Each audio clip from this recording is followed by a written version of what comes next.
mejor. Eso es, siempre tiene que haber un esfuerzo, entre comillas, consciente para que y una determinación y un propósito para que realmente se dé esa experiencia espiritual, se llegue a esa realización. Y por lo que dice de que unos nacimientos espirituales van acompañados de mucha angustia y perturbaciones psicológicas, ¿no? Y mucho sufrimiento, ¿no? Normalmente al principio del camino espiritual el buscador siempre es así, hay muchas noches oscuras, ¿vale? Del alma. Y hay otros que a lo mejor tienen menos, o sea, como aquí dice, otros nacimientos espirituales son un crecimiento más natural, ¿no? De reconocimiento de los valores humanos que afloran en ti, pues todos los valores y los dones divinos, ¿no? La bondad, la compasión, la misericordia, la empatía, y salen de ti más de manera natural, sin ninguna lucha interna, sin ninguna crispación, sin ningún conflicto interno, ¿no? Porque no hay tanto egoísmo. ¿A qué se debe eso, hermanos? Pues se debe a que ya hay un trabajo realizado en otras encarnaciones. Si tú ya en otras encarnaciones hiciste bastante trabajo y viniste bastante liberados de egos, de aprendizajes, pues claro, en esta encarnación retomas el testigo, pero ya no lo vives con tanto sufrimiento, lo vives de una manera más natural porque eso ya lo viviste en otras encarnaciones. Y aquellos que están más como todavía comenzando o están en fases más primeras, ¿no? Del iniciado o del buscador de la verdad, ¿no? O el discípulo, pues sí que pueden pasar por muchas noches oscuras, ¿no?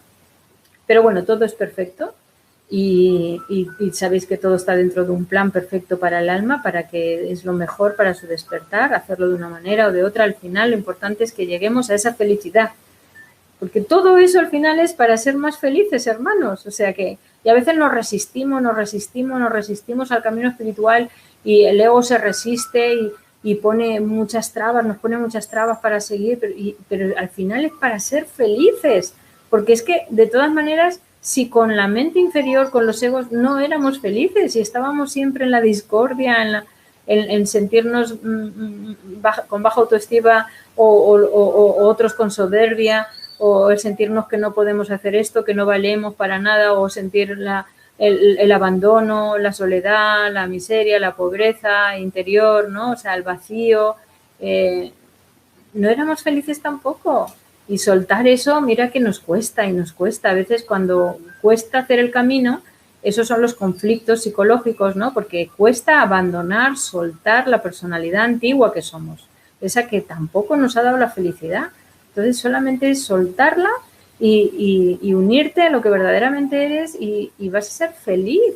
Muchas veces es cuando estamos muy mal, es cuando pedimos ayuda, ¿no? Y si la vida nos va bien y estamos muy a gustito aquí, tenemos de todo lo que quería nuestro ego, nuestra parte mortal, dinero, bienes, casa, seguridad, confort, marido que me cuida o mujer que me cuida, ¿no? O tal, y lo tienes todo muy bien, muchos se quedan dormidos ahí y en ese confort, en esa seguridad,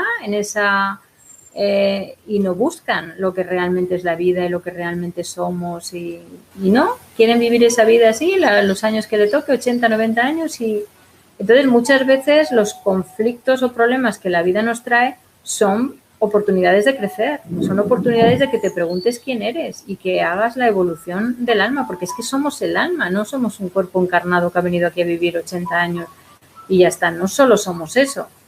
Eso es el vehículo para que el alma pueda evolucionar. Pero si nos creemos que solo somos eso y vivimos así dormiditos, pues es normal que cuando nos vengan, la vida nos ponga pruebas para hacernos despertar. Ningún animal puede hacer tal elección.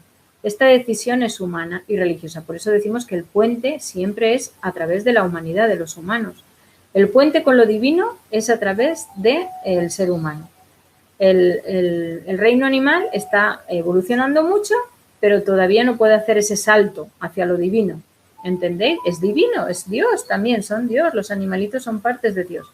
Pero para llegar a la autoconciencia de Dios aún les falta pasar por la etapa humana. Es en la etapa humana donde realmente llegamos a la autoconciencia de Dios, de la divinidad en nosotros.